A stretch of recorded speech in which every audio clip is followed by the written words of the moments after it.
It's wheel to wheel, Hamilton and Verstappen, and this time Verstappen and Hamilton have crashed out, and they are both out!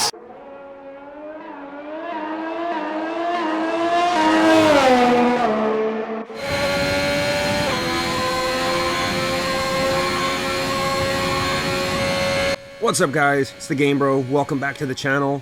Sorry it's a couple days late, but privacy is at a premium here. We're going to be reviewing the 2021 Italian Grand Prix. What a week leading up to the always exciting Italian Grand Prix at Monza 2, guys. With Bottas having announced his multi-year deal at Alfa, it was finally announced that George Russell would join Mercedes for 2022.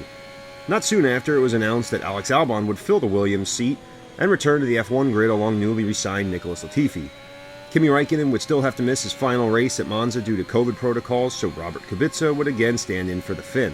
The final leg of the triple header saw the F1 guys return to the home of the Tifosi and look to favor the Mercedes package with the power-hungry long straights, as well as the McLarens who proved strong in similar circuits so far.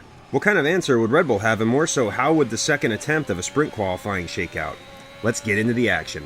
With FP1 underway, the teams only had one practice to get ready for qualifying a few hours later. Track limits at 11 would be monitored, and many guys would have issues into one right off before switching to the C4 sauce for some quali sims, where the usual traffic would form trying to set up for those crucial good lap times. Hamilton would wind up P1 on the mediums with Max half a second back in second. Bottas was third. The wings on display here were typical Monza, with Red Bull bringing the most extreme version and Aston Martin not wasting the time to make a special one themselves. Qualifying gets underway to prove who the Speed King is, and traffic is already an issue. In Q1, Yuki Tsunoda's time gets deleted at the end, promoting George Russell to the next session. In Q2, we would see both Astons and Alpines as well as George be eliminated leading into Q3.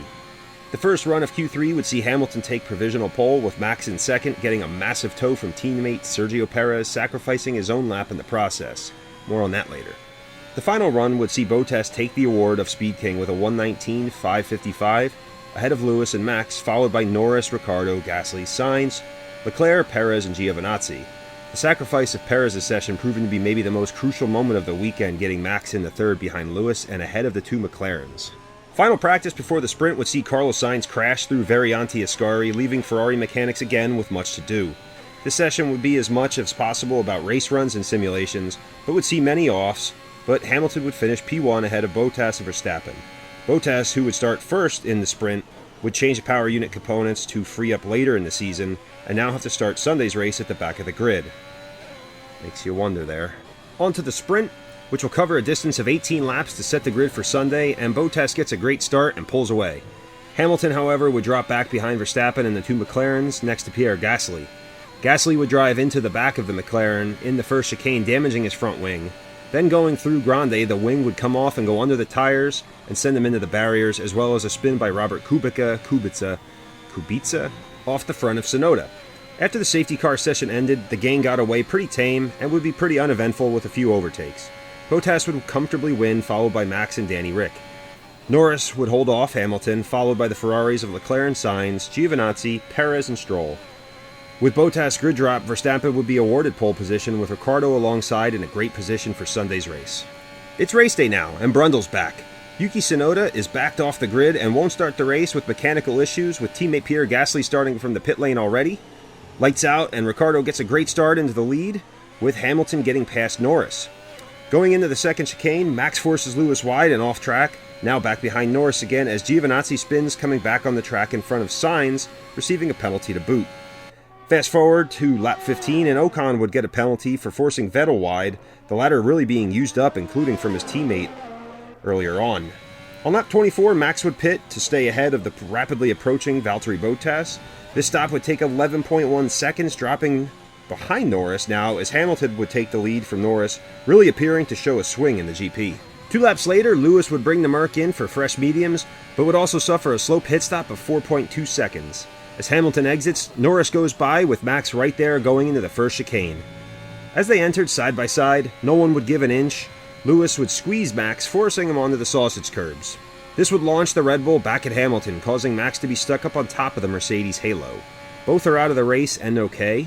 I'm sure this will go on to be one of those Senna-Prost type debated situations we go on talking about for generations, and whose fault is a 50-50 pissing match forever, but clearly a racing incident regardless of Max's 3-place grid drop announced after for Sochi.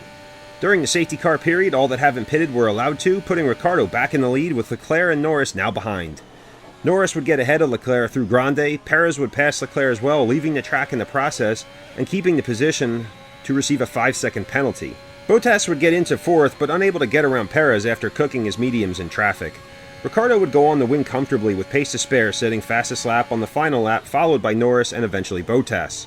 Leclerc would be 4th, followed by Perez after the penalty, Sainz, Stroll, Alonso, Russell, and Ocon rounding out the points. It was a popular victory even at Monza, and we finally get to see a shoey on the podium. Ricciardo's first victory since Monaco 2018 and the McLaren's first since 2012 with Jenson Button. With both Max and Lewis retiring, the driver standings would still see Max on top by 5 points after his 2 points from the sprint. Norris closes in on Bottas in 3rd, Perez 4th, and Leclerc not far off. In the Constructors, Mercedes now have an 18-point lead over Red Bull, McLaren now 13.5 ahead of Ferrari, and Alpine ahead by 11 over the scoreless AlphaTauri. So yeah, what a weekend. Not a surprise by Monza standards. Also getting kind of annoyed with these half points, but is what it is. So, what do I think of the whole thing? I really think the crash between Max and Lewis, racing incident, neither guy was giving an inch. Lewis came off the pit road, came right over to him and kind of squeezed him onto the curbs, hoping maybe he'd go a little further left. I don't know, but you hit that sausage curb, it was pretty evident that that car was going to launch right back over. And kind of like early 90s when the cars were just this wide, we saw a lot of that kind of contact where the cars got thrown, aka, Schumacher and Hill and, all those other famous ones. So, going forward, I really don't think anything's going to change. These guys are going to go at it week to week. It's probably going to happen again, maybe 2 times, maybe more. Every week it could happen. Maybe the second drivers get, close in the championship battle. Who knows? The return of McLaren and Danny Rick. I think the summer break proved good for Danny Ricciardo. Gave him some time off to think, maybe get a little more acquainted to the car in the simulator, who knows. But McLaren was going to be good here this weekend. We knew that. And it was nice to see him get the start and get the lead and just control the race. Norris also very fast, maybe had a little bit more pace, but just in the goodness of the McLaren 1-2, I think they just held suit and both cars really had pace to spare. I don't think they're going to be like that, in races down the rest of the season. I think Monza just suited that car really well, like the Ferrari in 2019. Perez, qualifying session. Probably the most important part of the weekend. If not for the tow he gave Max, Max is not sitting in that position and probably would have let the Mercedes had their way with the race, actually. So, also the slow pit stops probably would have caused that collision not to happen, and Verstappen just sit behind Ricciardo the whole race. I really think the strategy of Hamilton, too, could have got him further up there. Like you saw, the second, everyone pitted and Norris was leading, Hamilton got right around him, and it was like, oh shit, this race is going to swing into the Mercedes' favor right off the bat, but slow pit stops by both those guys, just not expected. The engine penalties go into Sochi. So Max has this 3-place grid drop. I foresee them taking a new power unit and some components there. It's a place you can pass. It just really looks to favor what they're going to do there, kind of like what Bottas did here. How's the rest of the year going to be? Like I said, I think you're only going to see this amplified more. Loss of respect now between these two guys, similar to the Nico Lewis thing, but probably more with, how much Red Bull and Mercedes are at each other. I think the penalty, Red Bull didn't really seem to be upset after the race was over because, they gained a few points from the sprint, and then Lewis doesn't score on a track where you think Mercedes would have the advantage. So coming out of this, Red Bull probably sees this as a win, didn't really argue much, whereas Mercedes probably said some more stuff, and Lewis' neck hurts a little bit, a little sore, could have died if not for the halo. Kind of maybe pushed it into favor a little bit more on Mercedes. But honestly, if you're going to give Max a grid position drop, why not give Lewis one too? Then we get to see him come through the field again in Russia. That'd be pretty awesome. So that's what I think of the Italian Grand Prix. Wish Ferrari could have got in there and mixed it up a little bit, but you can see they just did not have the straight line speed that the rest did. Still, good finish for those guys. Maybe next year we can relive 2019 all over again. Until then, have a great week. Have a great week off, guys. Check out my other reviews, Creed videos, retro game reviews in the meantime while you're bored, and I'll see you in 2 weeks from Russia. Been the Game Bro. Have a good night.